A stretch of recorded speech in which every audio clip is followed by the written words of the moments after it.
¿Qué tal? ¿Cómo les va? Esto es un nuevo programa de Fórum Jurídico Fiscal, una nueva semana para compartir con todos ustedes las novedades en materia tributaria en el programa por excelencia en el país que se emite a través de Argentinísima Satelital y todas sus repetidoras. Saben ustedes también que nos pueden seguir a través de las redes sociales y consultar cualquiera de los programas en nuestro sitio web exclusivo forumjuridicofiscal.com.ar. Hoy tenemos un programa muy importante con dos entrevistas realizadas en la Ciudad Autónoma de Buenos Aires y además nuestro habitual ¿Qué pasó en la semana? En este primer bloque vamos a ir al encuentro del doctor Félix Rolando, un amigo de la casa. Por suerte pudimos contar con él, un gran esfuerzo de producción para poder traerlo finalmente el amigo Félix Rolando al programa para tratar un tema muy interesante. Ya lo habíamos desarrollado con el doctor Julián Ruiz hace algunos programas. Vamos a seguir tratando este tema. Estamos hablando del revalúo impositivo. Siempre que tenemos un tema importante, buscamos muchas aristas y diversos tratamientos y seguiremos haciéndolo con este tema en el futuro. Un lujo realmente el doctor Félix Rolando en Fórum Jurídico Fiscal. Estamos con el doctor Félix Rolando, quien obviamente no es la primera vez que viene, pero que aparentemente ha crecido en su prestigio y entonces ahora parece que nos va a salir carísimo invitar. Esto no se va a poder arreglar con una cena, así que les pido por favor a la producción que vaya tomando nota porque le comento, con unas empanadas al amigo Rolando no lo vamos a poder arreglar. Gracias. ¿Cómo estás? Vos sabrás por qué lo decís. Yo no digo las razones. Además ya sé que... Eso queda planteado. Y que no solo queda planteado, me parece que me lo voy a tener que poner al lomo. ¿Cómo estás? ¿Bien? ¿Qué tal? Muy bien, sí, muy bien. Bueno, aunque no querramos, hoy el protagonismo, digamos, está ocupado por lo que es el revalúo impositivo. Una vez más en nuestra historia, porque no es la primera vez que tenemos un revalúo. Y bueno, en primer lugar me gustaría conocer tu opinión con respecto a esto. Y en segundo lugar, digamos, hagamos un breve paneo de lo que sería importante tener en cuenta o cuándo sería importante aplicarlo, ¿no? Visto desde el punto de vista de la empresa, más que nada. Mira, en mi opinión, y creo que coincidí con la mayoría de los colegas, es que estas opciones de revalúo deberían ser una obligación. Es decir, si uno se crea un mecanismo opcional para revaluar los bienes es porque hay un reconocimiento implícito de que los valores de los bienes han quedado desactualizados. Claro. Y si estamos frente a un impuesto a las ganancias que intenta captar la capacidad contributiva renta, vos no podés menos que actualizar esos valores. Entonces se dan, a partir de esta falta de actualización, que es una decisión, es una omisión deliberada, digo, no es una simple olvido, se dan situaciones muy conflictivas donde hay, digamos, un exceso en el pago de los impuestos que llega a ser confiscatorio, porque la medición de la capacidad contributiva no es la adecuada. No aplicación del ajuste dio esos fallos. Y eso está abierto, porque vos bien sabés, exactamente. En la visión del contribuyente o del empresario siempre está la posibilidad de decir, bueno, voy a plantear la actualización de los valores para determinar correctamente o los impuestos, o por lo menos que estos no sean confiscatorios. Ahora, oíme, si yo tomo esa opción, digo, bueno, voy a ir por la justicia, ¿puedo entrar al revalúo? No, por supuesto. O sea, los que tomaron la opción o piensan tomar la opción tienen que olvidarse de los que reclamaron alguna acción en la justicia o piensan interponer una acción de reclamo, ¿qué reclamo? Ajusten los valores en X ejercicios, no pueden optar por revalúo. Este revalúo es opcional. Y vos sabés que estamos en presencia, pocas veces visto, ¿no?, de Vos sabés que el revalúo tiene un impuesto especial. Sí, claro. Así que es un hecho imponible opcional, voluntario. Vos querés, entrás o no. Está bueno o no. Está muy bueno. Por eso, o sea que estamos... Si quiero tengo o no tengo hecho ¿querés imponible? hecho imponible o no querés? ¿Quién quiere? Esa elección. Pero pone a los contribuyentes y a los profesionales, a los tributaristas, en un tema de análisis de economía de opción. O lo tomas o lo dejas. Y bueno, habrá que hacer sus cálculos. Entre los beneficios de tomarlo está claro, un mayor valor que vas a amortizar o vas a imputar como costo. Entre las cuestiones conflictivas de tomarlo, yo podría señalar dos. Una es la que vos bien marcaste. Bueno, mira, si vas a optar por el revalúo, no hagas reclamos durante los ejercicios en que este revalúo va a incidir, ya sea por el revalúo, por la amortización, por el costo. Renuncia a todos los reclamos que interpusiste. Claro. O sea que esta es una pérdida importante. Es importante, claro. Y después la otra, obviamente, el pago del impuesto. Porque esto implica, querés actualizar, que es lo que dijimos al principio, debería ser para todos. Bueno, no, exacto. Lo haces, pero me tenés que pagar un impuesto. Entonces vamos a tener que comparar el impuesto que pagamos versus el ahorro de impuesto que puede haber en ejercicios sucesivos. Claro, si vendo ese bien... Si vendo, lo sigo amortizando. O lo sigo amortizando. Pero a valor actual. Porque nominalmente, obviamente, tenés un beneficio. Pero yo pago hoy y recupero vía menor impuesto que pago dentro de muchos años. Entonces hay que trabajarlo a valor actual. Que si encima hay inflación en estos periodos de acá, 5 años, por decir algo, mayor es el valor actual y aniquila la ganancia. Claro, eso también hay que netearlo o proyectarlo, mejor dicho, ¿no? Con lo cual estamos ante un tema muy técnico, impositivo, y estamos en un trabajo financiero también, que dependerá de plazos, depende de la proyección de la inflación. Bueno, además, depende, la alícuota depende de lo que revalúes. Exactamente. Ahí las alícuotas van cambiando, depende de los bienes, siempre que hablemos de bienes por los cuales se puede optar. Pero, por ejemplo, los inmuebles que son bienes de cambio están en la alícuota del 15%, bastante alto. Sí, los inmuebles que no son bienes de cambio, al 8%. Que este es el caso típico de una inversión o un bien de uso. Claro. Siempre estamos hablando de bienes afectados a la obtención de ganancias según el impuesto a las ganancias. Exactamente. Así que acá, saquémonos de... Está bien, a otros quizás no le puede interesar mucho, ¿no? O sea, todo de actualización de valores está en el marco del impuesto a las ganancias. Bueno, dice, excepto automotores, ¿no? Eso aún cuando estén, aún, exactamente. Claro. Los automotores dentro de los bienes muebles no, y excepto bienes de cambio. Bienes de cambio no se pueden revaluar salvo que sean inmuebles.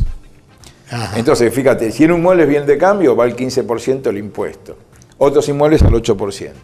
Las acciones y participaciones al 5% y el resto de los bienes, dentro de los cuales están los bienes muebles amortizables, excepto, por supuesto, automóviles, al 10%. Así que habrá que ver, digamos, el cálculo. Claro, eso tiene que ver con la proyección financiera que se haga. Es decir, cuánto es el monto, cuál es el bien, cuál es el monto y cómo lo recupero, ¿no? Exactamente. Entonces habrá que ver, esto depende de la expectativa de utilización de ese bien que tiene cada uno y, por supuesto, de la proyección que se haga. Así que yo creo que todos van a jugar un poco a si me conviene o no, y estará el que lo tome. Algunos me han dicho que hicieron cálculos, cálculos en cuanto el análisis de... Porque vos sabés que hay algo que dice la norma, que si vos revaluás bienes y esos bienes los vendés en el primero o segundo ejercicio posterior a la opción, no te podés computar todo el costo producto de la revaluación, como hubiésemos pensado. Sino que hay una quita. Si el bien lo vendés en el primer año, después de la revaluación, la quita es del 60%. Y si lo vendés en el segundo, la quita del costo de ese revaluado es del 30%. No quieren que uno haga la revaluación en un plan de vender. Entonces te desalientan por ese lado.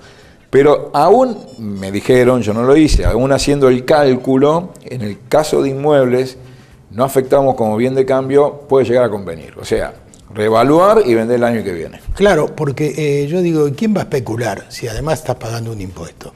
Ah, sí. Entonces, ¿qué especulación podés tener? Especulación sería, si a mí me dicen, si yo no vendo dentro de cierto lapso, no pago un impuesto. Claro, no, acá se paga. Ah, bueno, no, acá se paga igual. Sí, lo que pasa es que la explicación que yo recibí cuando pregunté por qué esto, porque dice, está pensado para reevaluar bienes que siguen afectados a la actividad y no para venderlos enseguida. O sea, no quieren hacer un mecanismo que favorezca a aquellos que tienen planificado vender bienes y entonces computarlo. Es un poco la idea. ¿Me lo puedo deducir, el impuesto? No, el impuesto no es deducible. Vos sabés que con todos los antecedentes que tenemos, acá con todas las letras dice esto no se puede deducir impuesto a las ganancias. Así como no se deduce el impuesto, el mayor valor de los bienes, que vos sabés que para tercera categoría es un incremento patrimonial y estaría grabado, expresamente se dice que no es ganancia. Y tampoco se toma para el impuesto de igualación y tampoco se va a tomar para el prorrateo de gastos. O sea, un poco le han dado un carácter neutro impositivamente. O sea, obviamente va a servir para tener mayor amortización. Claro, lógico, pero esta vez dicen que no es deducible. Esta vez lo dicen así, evitamos, mira, nos sacan un poco de argumentos, Sí, exactamente. Pero por otro lado, mira, vivimos más tranquilos, ¿no? Y hay que recordar que este mismo proyecto instala la actualización de bienes, no el ajuste por inflación. O sea, todos los bienes que se compren a partir del primer ejercicio que se inicia a partir del 1 de enero de 2018, si sale la ley como está escrito, esos bienes, los revaluados, se siguen actualizando con base 1 de enero del 2018. Y los que se compren después de ese periodo también se van a actualizar. Pero no es aplicar el ajuste por inflación, es actualizar el costo. Y está previsto reinstalar o activar, por así decirlo, el mecanismo de ajuste por inflación en los casos en que la inflación de los últimos 3 años tenga unos parámetros o tenga, digamos, una significación superior al 100%. Que para el primer y segundo año se hace una proporción. Primer año, 33%, segundo año, 66%, después el 100%. Por ejemplo, si en el año 2018, que es el primer año que habría después de la vigencia de esta ley, la inflación fuera del 34%, en ese ejercicio obligatoriamente habría que aplicar el ajuste por inflación. Y ojo... Si es del 23... Si el 23 no, pero si al año siguiente... entre el primer año de 23 más el segundo es tan alta que acumula 66 o más, habría que también aplicar. Y recordemos que el ajuste por inflación tan reclamado beneficiaba a los que tenían activos monetarios, pero perjudica pagando más impuestos a los que tienen pasivos monetarios. Pasivos, claro. Porque la ganancia es tuya, pérdida mía y viceversa. Entonces esto, de alguna manera, hay que recordarlo. Los que, como decimos, peinamos canas, qué sé yo... ¿no? ¿Cómo explicarle al cliente que tiene que pagar impuestos sin haber vendido ni nada, ¿no? Bueno, la tendencia de pasivo. Bueno, es por algo. Hay que explicar ese alguna razón, que es difícil. Feliz, gracias. No, gracias a ustedes. Nos vamos a volver a ver. Bueno, bárbaro. Abrimos el bloque de qué pasó en la semana, primero saludando por supuesto a los que siempre nos acompañan en Fórum Jurídico Fiscal y seguimos con las informaciones por provincias. Vamos a comenzar con la provincia del Chaco. Actuación profesional, se incorpora un nuevo formulario para la aplicación del artículo 10 de la Resolución General 1883/2016, el cual reglamentó el procedimiento a seguir para los casos en que no se ha ubicado el domicilio del contribuyente con arreglo a lo dispuesto en los artículos precedentes de la citada norma, pudiendo el organismo fiscal disponer la constitución del domicilio en la sede de la Administración Tributaria. Pasamos ahora a Entre Ríos, facilidades de pago. Se modifica el decreto 2621/2017 a los efectos de facultar a la administradora tributaria de Entre Ríos a excepcionar de las casuales de caducidad a los contribuyentes que registren anticipos y o cuotas impagas de los planes de regularización operados en el marco de los regímenes de regularización fiscal y planes de facilidad de pago formalizados ante la administradora en el marco del artículo 71 del Código Fiscal, en tanto dichos contribuyentes cancelen anticipos y o cuotas vencidas hasta el día 15 de noviembre del 2017. Informaciones por provincias muy importantes para culminar este bloque de qué pasó en la semana. Nos acompaña como siempre Nati Modas en Buenos Aires 68, Galería Boston de Santiago del Estero. Vamos a ir a una pausa, no se muevan por favor, porque en el próximo bloque tenemos la presencia del doctor Jorge Haddad, cortito, y ya venimos con más Fórum Jurídico Fiscal.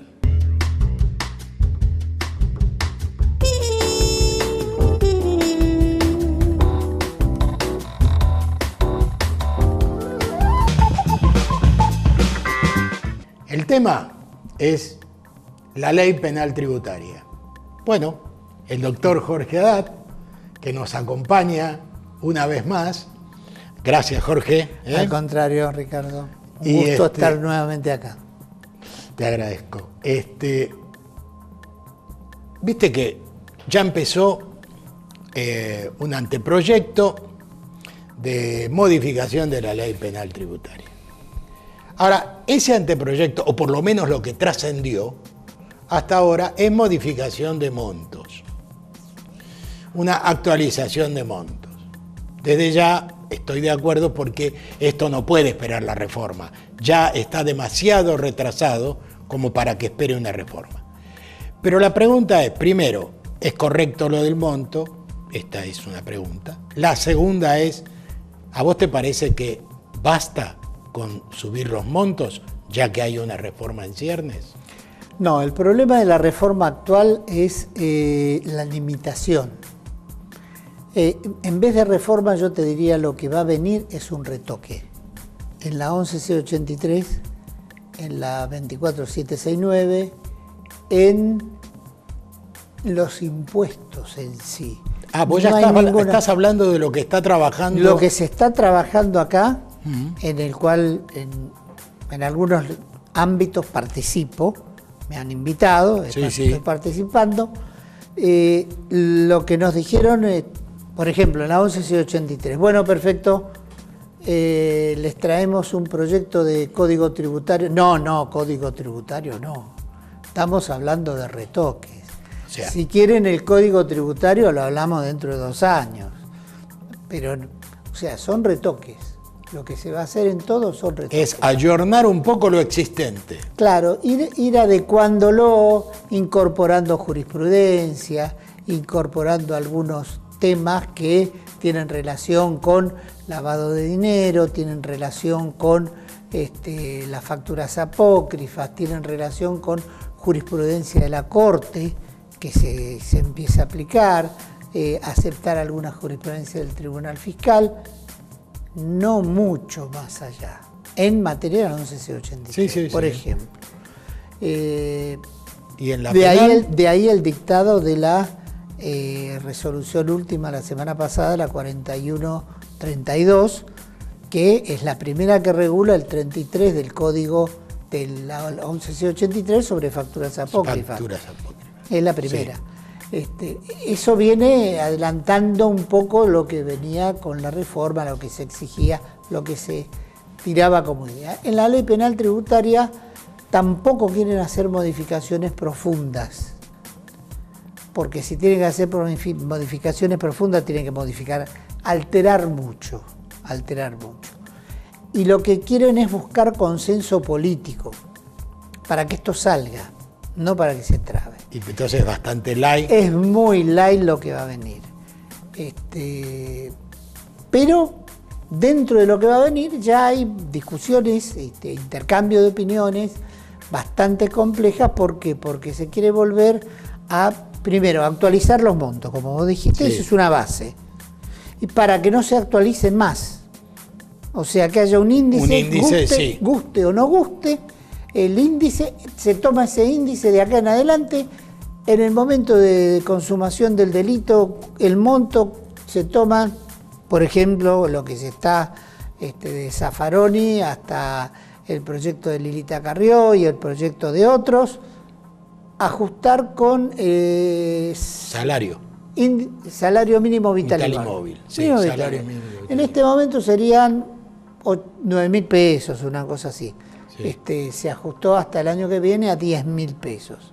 Bueno, en el momento esto sería 9.000, bueno, son 100 salarios mínimos vitales móviles en vez de 400.000 pesos. Son 900.000. Sí, claro. Pero después van a ser 1.200.000. Y después va a ser no sé cuánto será. Claro, depende de cómo vaya variando el salario. Vaya variando todo, y en toda la ley se eliminan los... Ahora, es decir, los montos existentes hoy también van a tener un ajuste, digamos, van a ser el nuevo punto de partida. Es decir, los 400.000, por poner un ejemplo, van a tener un punto de partida para esos, o ya no, va a ser 100, va a ser 100 salarios mínimos a esa fecha o a la fecha de comisión del delito, correcto, no a la fecha que le diga la FIP, ni al 31 de enero, no. A la fecha de comisión del delito, el juez va a determinar cuánto era el salario mínimo. Bueno, perfecto, se hace la denuncia penal, la FIP hace la denuncia, acredita y se acabó. Ya no existe más pesos. Perfecto. Correcto, sí, no sí, sí, eso te implica un problema grave que se está viviendo en este momento y se está sufriendo en este momento, que es la presión que se está haciendo por parte del Poder Judicial para que esto no salga con efecto retroactivo, otra vez. Ah, claro. Entonces, ley penal más benigna, se quedaron con un cuarto del trabajo, porque la realidad es esa. Se quedaron con un cuarto de trabajo. Pero también hay que admitir que los valores actuales... Seguir juicios por 405.000 pesos es ridículo. Es también ridículo. Es quemar las horas de trabajo del Poder Judicial. Dedíquense a otra cosa importante. Ahora, Jorge, ya que estamos hablando de esto, que se está poniendo muy interesante esta charla, hay dos temitas, me parece. Uno que tiene que ver justamente con la comisión del delito, que hay un factor objetivo, y la UIA proponía sumarle un factor subjetivo, es decir, la conducta que tenía el contribuyente, etcétera, entre una de las cosas. Este es un tema que, por lo visto, lo que vos estás diciendo, esto ni se va a considerar, va a seguir siendo ese monto objetivo. Sí. Bueno, y el otro es, tampoco se va a, digamos, a reformular, por decirlo de alguna manera, el tema de las potestades provinciales. No, muy contundente. Al contrario, se trata de hacer algunas modificaciones para ir adecuando lo que no se hizo antes. Por ejemplo, el 18 que te dice el organismo recaudador iniciará la denuncia penal luego de la determinación de OFIP, etcétera. El organismo recaudador es la FIP nacional. Sí. En las provincias está Fiscalía de Estado, que es quien representa a las provincias entonces ir adecuando esto que no se adecuó cuando se modificó. Ese pequeño detalle que lo que hace es coser bien o ajustar lo existente. Pero hay ciertas cosas, sobre todo aplicando la materia en materia provincial, que vos bien conocés, que es, ¿cómo determino el monto de punibilidad objetivo en los casos de convenio multilateral? No, eso no se va a hacer. Eso no. No. O sea que van a seguir con sobre los agentes de retención. Exactamente. En las provincias. Que se le va a aumentar el monto nada más. Nada más, pero van a seguir, digamos, con el mismo procedimiento. Con el mismo procedimiento. Lo único que se intentó y se está pensando es la modificación del 15C, que es asociación ilícita, para eliminarlo. Eliminarlo. Para que se aplique la asociación ilícita directa del Código Penal. Sí. Sin ningún problema, porque ya hubo fallos, sentencias, donde... sí, que no había que estar dos veces. Donde aplica... Claro. No, el problema vino de Stancanelli, la causa Stancanelli, que fue por la cual Menem estuvo preso, donde consideró que el Poder Ejecutivo, los gabinetes de ministros, con un dictado de un decreto secreto, había cometido una asociación ilícita. El análisis de esa causa te dice qué es la asociación ilícita, cómo se genera, que es un delito de peligro y que no sería aplicable para casos económicos. Por eso crearon la asociación ilícita para efectos económicos, para tributaria. La Corte fue dando vuelta a esto y aceptó, en cierta medida se acepta, y casación también, una asociación ilícita para temas económicos, con lo cual ya esto dejó de existir porque está vigente el Código. Lo mismo que este caso, lo de la accesoria, que es la inhabilitación para el funcionario que actúe el 13. Eliminarlo porque ya está en el Código La Penal. última, para cerrar esta charla, que fue más de lo que pensaba. La bala de plata. La bala de plata, lo único que se admite es retocar un poco para que observación del organismo se elimine, para que quede claro que la espontaneidad se interrumpe cuando hay una activación directa del organismo y no cuando te están investigando, mirando y vos no te enterás, sino que cuando tenés una orden de intervención, cuando tenés una inspección o cuando tenés una denuncia. En esos casos no tenés bala de plata. En los demás, en los demás sí. Y con la bala de plata se está aplicando. Por ejemplo, las denuncias por el 9, que el empleador que pagó el día 25 con los intereses, le hicieron la denuncia penal que pagó luego del 10, el juez manda a investigar todos los antecedentes, si hay alguna intervención, intimación o mi ventanilla o lo que quiera, la puerta, donde quieras entrar. Si fue notificado o no fue notificado, le aplican directamente el 16 y no hay delito. Jorge, gracias. Al contrario, un gusto estar acá. Ha sido un placer llegar a sus casas. Hemos tocado dos temas muy interesantes. En este mes de octubre, por favor, no se pierdan nuestro programa porque contaremos con la presencia del doctor Ignacio Buitrago, actual vocal del Tribunal Fiscal de la Nación y también expresidente del mismo. Realmente una visita de lujo que tendremos en este mes de octubre. Nosotros nos vamos a ir con la frase habitual a cargo del contador Ramón Eduardo Pena. Gracias a Jimena que estuvo atrás de cámara, nuestra producción en la Ciudad Autónoma de Buenos Aires. Los dejo y los espero dentro de 7 días para una nueva emisión de este programa. Chau y hasta la próxima.